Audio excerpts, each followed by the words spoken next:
You are listening to AVFC Extra, a no-nonsense look at the club we all love. Brought to you by the Claret and Blue podcast.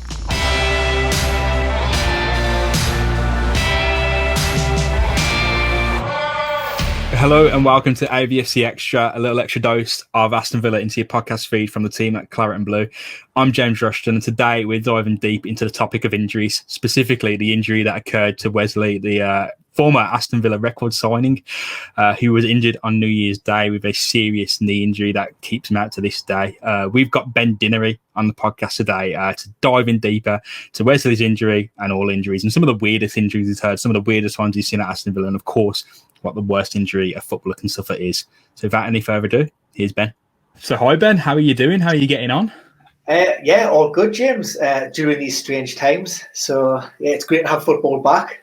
Good to be busy again. Keeps me away from doing household chores and putting up shelves and painting, and so it's good to be back involved in day-to-day football. Well, I think for our listeners and viewers, you need to explain yourself. And I don't mean you're not going to be questioned here on anything you've committed, any dodgy things you said about Villa in the past. We have had an Everton fan on that who's actually questioned quite harshly about how he feels about Ross Barkley. But yeah, Ben, just for our viewers and listeners, who are you and what do you do? So I'm an injury data analyst, and I've ran the premierinjuries.com website now for a little over 10 years. And predominantly, I look at the injury data around the Premier League, so looking at individuals, teams, return to play timelines, just looking, I think the site itself was born out of a need just to cut through all the hyperbole that's maybe reported in the press and to give people a real insight and understanding on return to play timelines and some of the things that may affect that. When our players are recovering and when they go through the various phases of rehabilitation. So we spoke about that a bit in our pre-record, right? We were speaking about the misconceptions, and before we get into the meat of the matter, we wanted to be talking about Wesley's injury because it's the biggest injury at Aston Villa at the moment. I wanted to go, what's the main misconception people have with injuries? Look, there's so many influencing factors when it comes to injuries, and just because a player does return to play doesn't necessarily mean that they're all 100% fit. And, on the flip side to that, it doesn't necessarily mean that if a player was to miss out, it doesn't mean that they're always injured. And then also you throw in, when we talk about a return to play, a return to a return to performance, three separate things. So somebody being on the training pitch doesn't necessarily mean, they're ready to engage in full contact team sports. And also return to play doesn't necessarily mean that they're going to hit the ground running. Particularly you touched upon Wesley. We're talking about a player who potentially, when he returns, that could be maybe 11, 12, 13 months down the line. It could take, a number of games or even certain weeks and or months even before we're starting to see any kind of the level of performance that he was sort of pre-injury.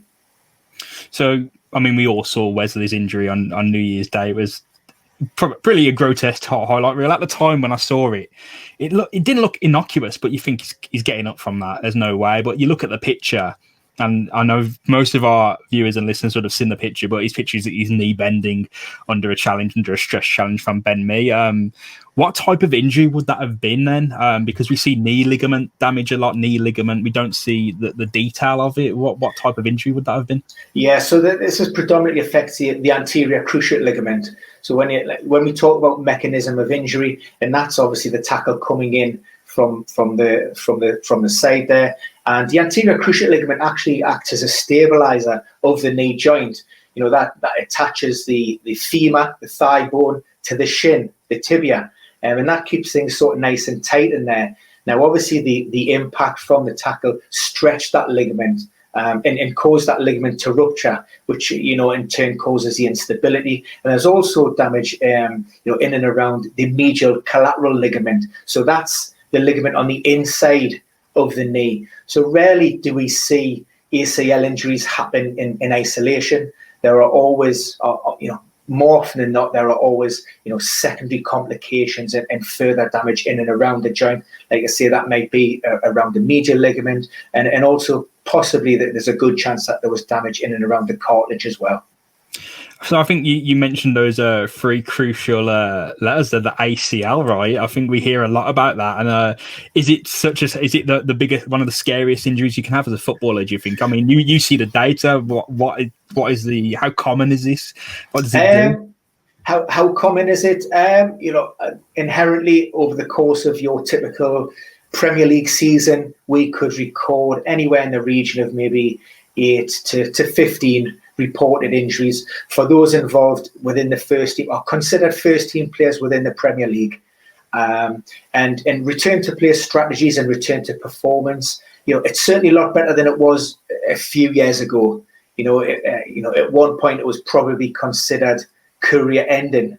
That certainly isn't the case now. However, the research will tell us that players rarely who suffer any kind of serious long-term injury, they rarely come back and perform better than they did sort of pre-injury. So we would expect some kind of maybe effect on performance, and whether that's just a player maybe, we talk about the physical aspect of the injury, you rehab the ACL or you have reconstructive surgery, but also you've got the psychological aspect of the injury, and you talk about players who maybe need to adapt their style of play to maybe mitigate or minimize any risk, or they maybe they look to alter how they play the game. So there are a number of different facets in and around that injury, but I suppose a good example of a player who suffered quite a serious or significant setback in his time and he's flourishing at this moment is Tyrone Mings.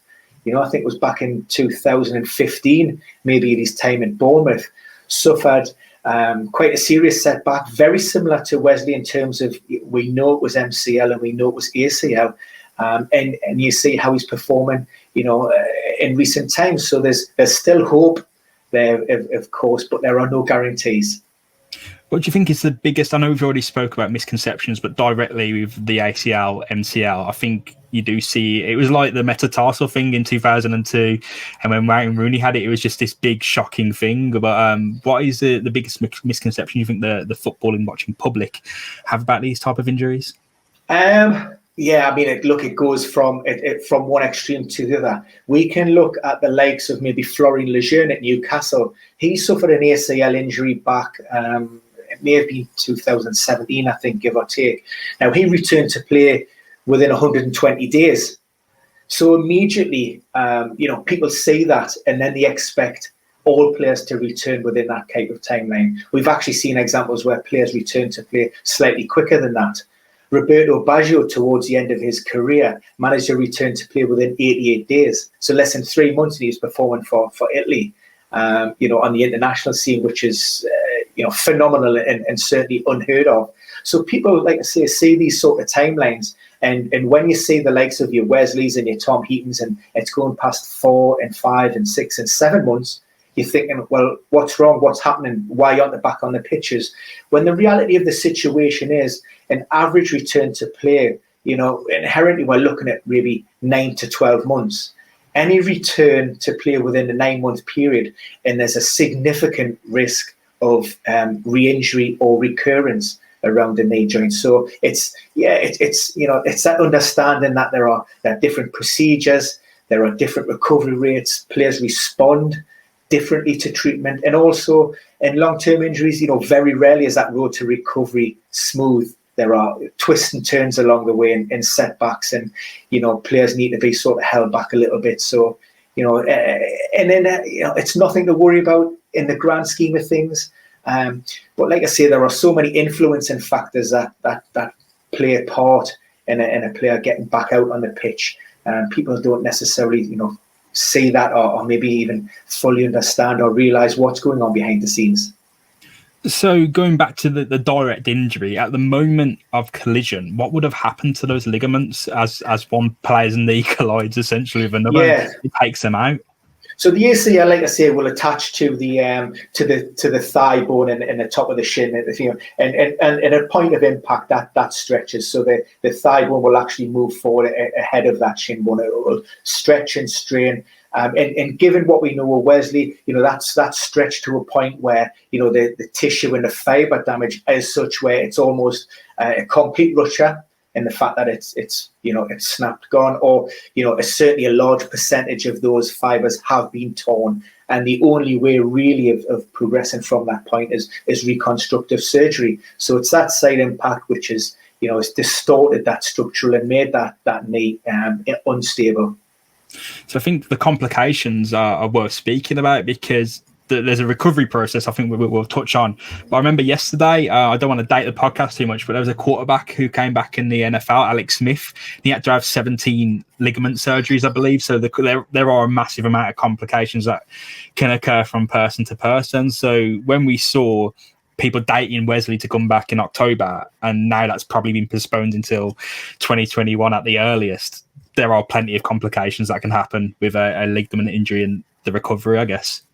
Yeah, so again, you come down to the individual. You come down. It comes down to the surgeon, the type of procedure, again how that rehab process is going. The pressures from the club, even if we were to look at, say, for example, now if we're looking at Tom Heaton. Are the pressures on Tom Heaton to return to play as quick as maybe they would before the signing of Emiliano Martinez? Are the pressures on Wesley the same as before Ollie Watkins signed? Of course not. Things are going quite well for Villa at the moment. Therefore, Dean Smith's going to be looking at the situation and saying, well, do we need to rush these players back? Villa are winning games. You change that that scenario around, and you maybe look. So earlier part of the year when Villa was struggling in and around that sort of relegation dogfight, and Dean Smith, had it been then, Dean Smith is saying, well, we need Tom Heaton back out. We need to push it.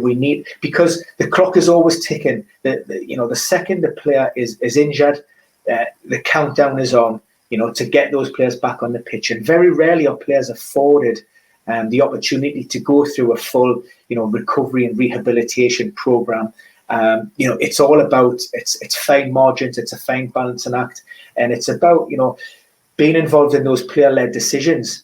Determining and when it's, I suppose, safe to return to play, and when you consider all of those risk factors. So what is that recovery process then? I mean, they're all different. You weren't Wesley's surgeon, right? You weren't operating on that knee. You weren't training him in Brazil. But what needs to happen after an injury of that type, or directly after? Initially the knee will be assessed to determine the extent of the damage. Now, imaging can vary during those first phases, maybe depending upon the swelling in and around the joint. There'll be a lot of fluid. But inherently, the medical team, will have a good understanding. There are tests which will be done in and around that. Imaging will be used just to sort of confirm that. And surgery will be booked in as soon as that can happen. The sooner that surgery can take place, then the quicker, the players can get back to working and strengthening that knee up. And it's about, we're talking about sport-specific training here, so we're talking about players who inherently want to get back out on the pitch. They want to be able to perform and do their job. So it's running, it's sprinting, it's heading, it's quick changes in direction. It's about getting out there and being able to cope and tolerate the demands of the game. And also monitoring and managing that knee, making sure there's no reaction. If there's any swelling, that needs to be. They need to have a full range of motion within that knee to, like I say, inherently to be able for them to be able to go out and perform at the highest level and at their optimal performance levels. So I think from what we're all saying here, this is a complex situation, not just to the explosive injury that occurs, but everything that comes after. So I feel like we've all dated this injury, this recovery as October whenever. We've all dated it, and we dated it quite far back. We dated it looking at, was it spring when lockdown occurred? Will Wesley be back in action? Was that unrealistic and unfair to kind of date a recovery date as a day when he comes back, when it's a gradual process? Was that unfair? Everybody wants a date. Stakeholders, managers, players. Everybody wants to know when you return to it. The player will be asking his physio. The player will ask the surgeon. Stakeholders within the club will be asking the backroom staff. The manager will be saying, when can we have him back on the pitch? So it's, that's just what people need to know. That's a target, that's a goal to work towards. However, like I say, we don't respond, we don't progress. It's not this smooth road to recovery. There are a lot of things that can happen along the way which can determine and influence. COVID and the shutdown and players not being able to access maybe the level of care that they could within the clubs could have certainly impacted on that. Not having that sort of first-hand level of specialist support and engagement on a daily basis. That could have delayed things a little bit. So it's things like that you need to consider. But on the other hand as well, there is also, as I touched upon, that sometimes there isn't a need to thrust a player right back into there. The demands of a Wesley returning to an Aston Villa now are maybe not once what they were.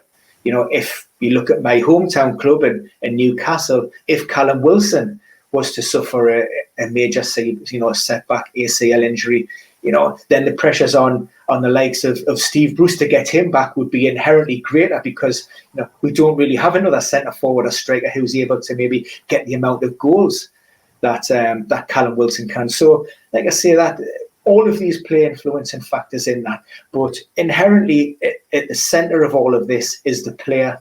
And they're involved in this process, every step of the way. They understand the risks and they make, the decisions in and around that.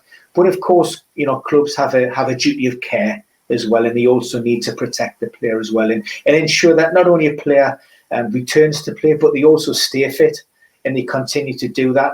And also, you also need to consider maybe the player, post football, what happens after the game. And is it going to be a detriment to his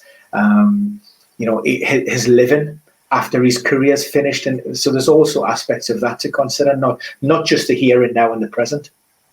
Yeah, I think going back to the NFL, again, don't want to date this too much, but you have a situation where someone's earnings are directly impacted by this injury, where, you have a player, Dak Prescott, who seemed to have suffered a really bad fracture. He's only got a year left on a contract. So it thrusts you into a situation. That's not the same with Wesley, but it could be if he doesn't return. It's similar to a situation, I guess, with Leibor Kozak at Aston Villa, where you get in, seem to break through, you get injuries, there's complications, and nothing's ever the same. You're playing at an all right level, but not that level. Your career's not going in the same direction, is it? Yeah, I mean, look, we've seen it with a number of players highlighted during Project Restart, and you had players who were actually refusing to sign short-term contract extensions, and almost, fans and supporters, I suppose rightly or wrongly, they held an opinion on those players, how they should give to the club. But, these are disposable assets, and the shoes on the other foot.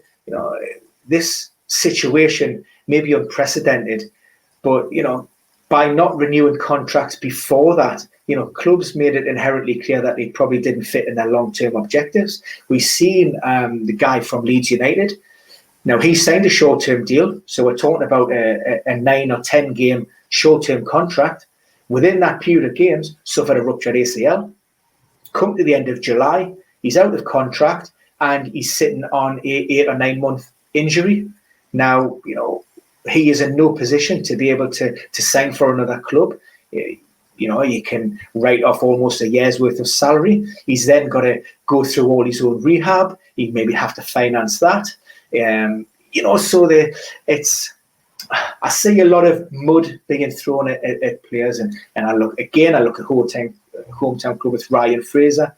But again, you need to consider the wider picture, and these guys have a very short career, crammed into just a short amount of time, and to suffer potentially like a long time or potentially career-ending injury, they need to consider that, and is it worth it for that short sort of 8 or 9 game period? Yeah, because I feel like when you see again, it's probably going a bit off topic, but when you see fans kind of getting a bit annoyed this isn't so much a situation in football, but in other sports where there's like a stall, there's a contract stall where they want their money, they want to get paid because they're one bad day away from not having the same standard of living again, or their life changing forever. And I guess we're not in that situation, right? We have to do different things and work in different ways, and our careers are certainly on a different incline. But in football, you get that bad injury, you're not getting paid, are you? It all changes. Yeah, I mean, look, football injuries are part and parcel of football. You know, it's a contact sport. They are going to happen. There's no rhyme or reason to a lot of it. And like I say, yeah, you're only 90 minutes away from suffering an injury, then, and you may never ever play again. And you know, if you retire at 25, 26, 30, now how are you going to sustain a family for the next 40, 50, 60 years? So, you know, footballers are well rewarded, and quite rightly so. You know, but you've got to plan and manage that situation, and it's got to cut both ways. You know, you can't expect players to show loyalty to clubs when ultimately, you know, if clubs want you out and managers want you out, you know, then you haven't really got much choice in the matter. You know, it's dead wood. You cut adrift. So. And I understand that, and maybe more people are becoming a little bit more wise to that. But you know, a lot of I think loyalty in terms, you know, Premier League football now is a business. You know, it's a numbers game, and to expect players to have that level of loyalty now, I think it's a little bit unfair, and it's a little bit unrealistic. Certainly plenty of the mental side to consider, I guess. So touching on what Wesley said himself, and this goes quite deeply into the psychological impacts. He said it to Brazilian TV. I didn't even want to know the severity of the injury. I was having a good time. I was scoring goals. I didn't want to know anything at the time. The doctor explained to me that I broke my ligaments. I kept crying every day, worried I would even play again, but my family supported me. So this is a situation, I guess, where, touching upon what you said before, that rehabilitation process, it's like, at a smaller extent, it's like me. I'm not crying every day, but I had an Achilles injury, which it does reoccur when I go for a run, if it's not on a gym machine. When I'm running on the road, you feel that twinge and it gets in your mind. You're like, I don't want to do that again. Like, and at a higher extent, that's players, right? You get back on that pitch, you feel a twinge in your knee, and that's in your head. Then that's like, you can't have that if you're a striker and you need that explosive burst of acceleration and speed to beat a man, or that strength to hold someone up. That might not be there. You might have a bit more on your plate when it comes to match day, right? Yeah, I mean, look, I go back to an injury that Aaron Ramsey suffered, the horrific leg break. I can't remember this precisely, but he was saying, you know, it probably took him 3 years just to be able to sort of go out on the pitch and actually feel confident and comfortable enough that his leg was able to tolerate the demands of the game, and he could, you know, completely focus on just playing football and knowing that whatever happened on that pitch, the leg was going to hold up. So that was in the back of his mind for sort of 2 to 3 years, and you probably see that with maybe the likes of the Jack Wilshers. You know, these days they're never maybe able to fulfil that level of potential maybe that once was, because they've had so many injury setbacks that, you know, it's subconsciously they're maybe altering the way they're playing the game. They're not maybe committing to the same tackles as much. They're maybe, you know, just pulling out, they're tweaking things. Whereas, you know, in the past, you know, it might have just been a little bit more free-flowing and natural. So there's certainly that aspect of it. Yeah, it plays a big part in players recovering from long-term injury. So, again, we've touched on something here, but what would the difference between a normal person going through a similar injury and someone like Wesley? Obviously, there's a difference in terms of the club and the money involved and the expectations. But I've known people in my life who've had a similar injury and they're just playing five-a-side, and you're talking, that's it. That's years gone. Like, they can't perform, they can't play, they can't have fun, they can't do this, they can't do that. I think my cousin had a knee injury and it was pretty gruesome. And in football, it happens. You get over it eventually, you return, you might not be at the same level. But a normal person, it seems to be like it hits you and that's it. Well, I suppose I'm fortunate. I can speak with, you know, give my own insight on this, because I ruptured ACL and MCL back in the early noughties, I think it was. And that process from actually, being diagnosed and then going through rehab and the surgery was 6 years, start to finish. In football, is it? So there's a little bit of disparity there in terms of the timeline.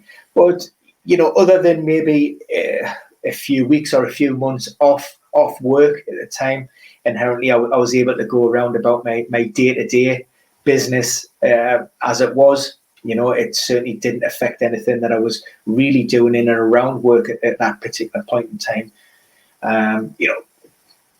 Wesley, that could have finished his career. And it's still nothing to say that, it won't. There are a number of examples where players have suffered setbacks. Ryan Taylor, I think he was, 2 to 3 days away from a potential return last training session and suffered a recurrence or a re-injury of the opposite ACL, which puts him out for another, I think, 15, 16 months. And it was almost 3 to 4 years before he was back and playing at any kind of level, and then sort of dropped from playing, just down and down because he wasn't able to perform at that level he once was. But, being able, I suppose, to access it, that medical care and medical support on a daily basis is good. But players, we've seen Wesley who's been out in Brazil and he's rehabbing with his own maybe personal trainers, with his own doctors, in and around his family. Your average Joe on the street. Yeah, we've still got to try and go out there and earn a crust, and we're not given this individualized tailored program. I was through the NHS myself, and with the best will in the world, you were given a piece of paper and do these exercises and come back in 3 weeks. And then if you're doing them well enough and you're not having a reaction, then we'll give you another piece of paper, and then you can go off and do that. It was very slow. So it's there's a little bit of disparity between what happens to a footballer and what the majority of people get, if they suffer similar types of injuries. Somewhat similar to kind of like comic book heroes when they get hurt and they're shipped off to some super lab, or Joe Public has to deal with it in a much different way. So going on to Tom Heaton, because he was another long-term injury. Thankfully, seems to be coming back a little bit soon. He's on the grass, he's training, he's speak. Well, not that it affected his speech, but he's in the club and speaking and performing interviews. How would his injury differ from Wesley's? Because if I remember, I might be misremembering this, but Wesley seemed to be like a direct player-to-player impact, whereas Heaton seemed to fall really awkwardly on injury. I guess there's a similar type of impact. Yeah, so I mean, when we talk about mechanism of injury, collision, tackle from an opponent is one of the most common, but also jumping and landing awkwardly, which happened with Tom Heaton. Now, it's difficult to get a hand of full diagnosis of what's actually going on within the knee and from the club. Some are better than others, and quite often you're reading between the lines.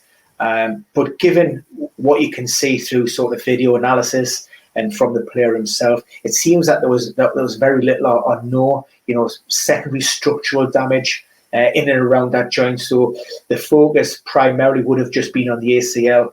I don't think there was any MCL involved, and there may not have been any, cartilage damage. So that's inherently, because, with Wesley, you have to address these other aspects first. They may have had a surgical intervention just for maybe the cartilage, maybe the MCL, and then maybe the ACL.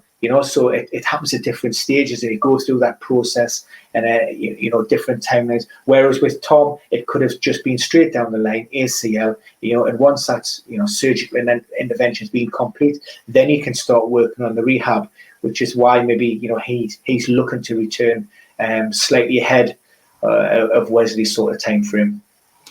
So, would that time frame be affected, I guess, not just by age but positions? I mean, we're expecting Heaton to do a lot of jumping. We're expecting Wesley to be doing jumping as well. But in terms of explosive actions, I would assume the striker will be doing more.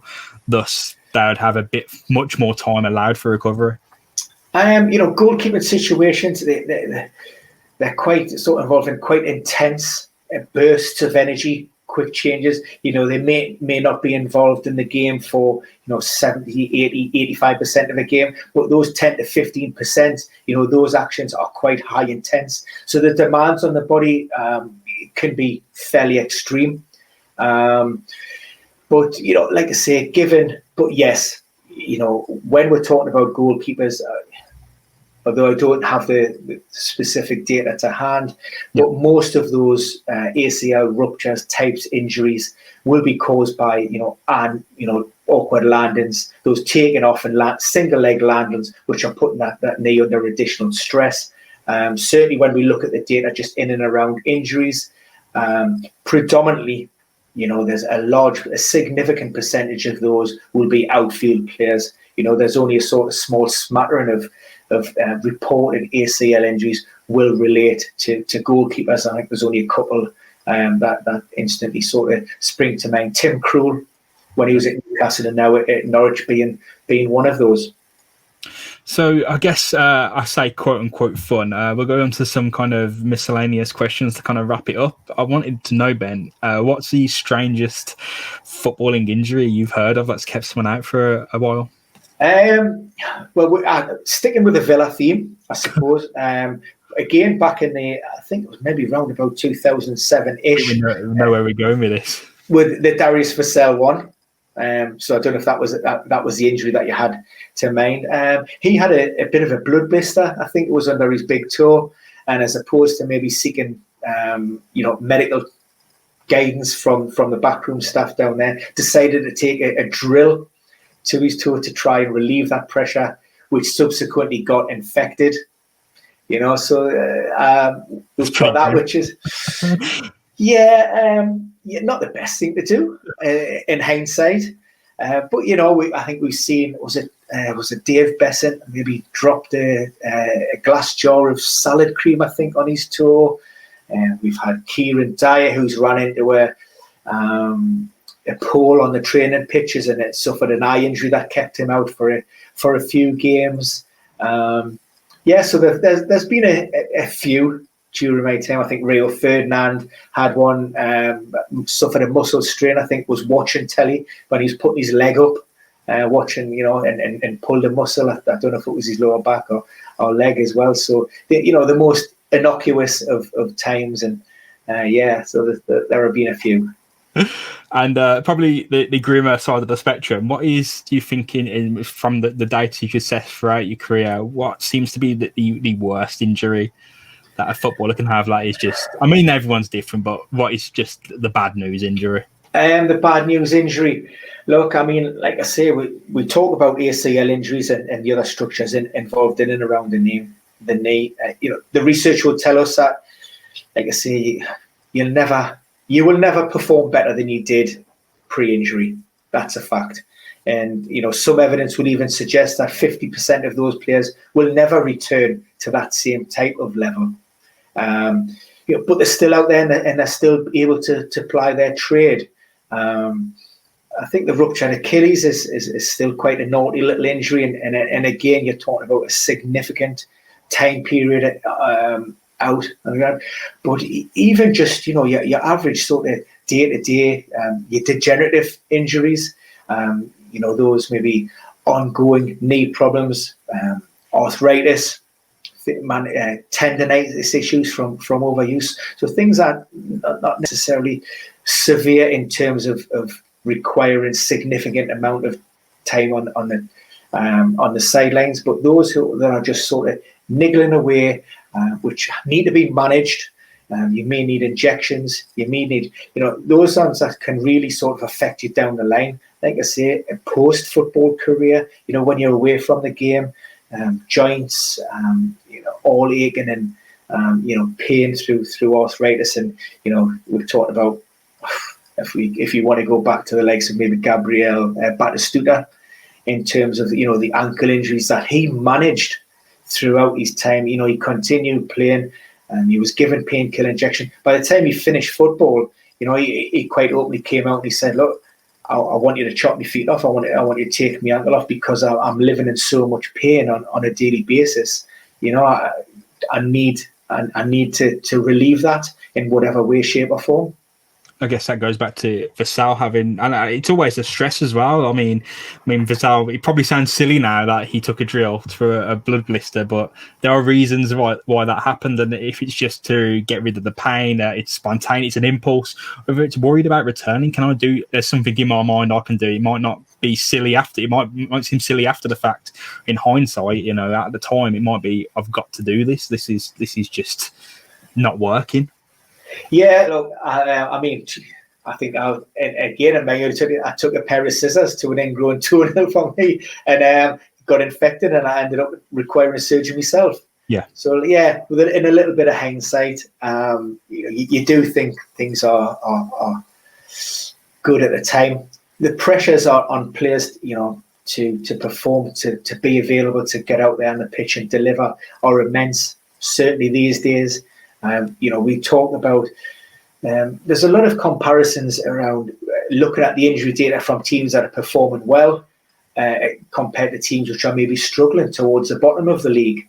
And the data certainly confirms that, those teams that are playing well. And a good example we used when Leicester won the Premier League, I think it was back in maybe 2015-16, I think it was.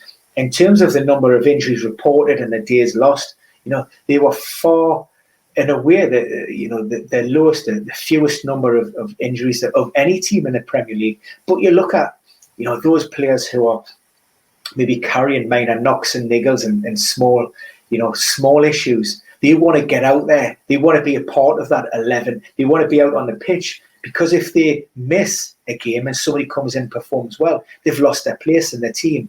The crowd's behind them. They're obviously pushing for the Premier League. They want that crown and glory. Flip side to that, you're a team struggling at the bottom. You've got, when supporters are there, you've got 30, 40 or 50,000 people, on your back, and you're carrying a little ankle injury or something else is going on there. Do you really want to be putting it all on the line, or do you just want to take a little bit of a step back and think, I tell you what, I'll wait till this injury heals. I'll wait till I'm 100%, and then I'll put myself back out in the firing line. Perfect, but I think I've certainly gained a lot from that. I didn't expect there to be so much to just what seems at the outset, not a simple injury, but an injury that can be described with 3 letters: ACL, MCL. So to dive deep has been fantastic, and to use your knowledge about some of the strangest injuries, the worst injuries, has been fantastic. So thank you very much. Pleasure. Where can our listeners find you? If they bug you about injuries or they're in England? Most people tend to find me on Twitter, so I'm fairly active on social media, and that's at Ben Dinnery.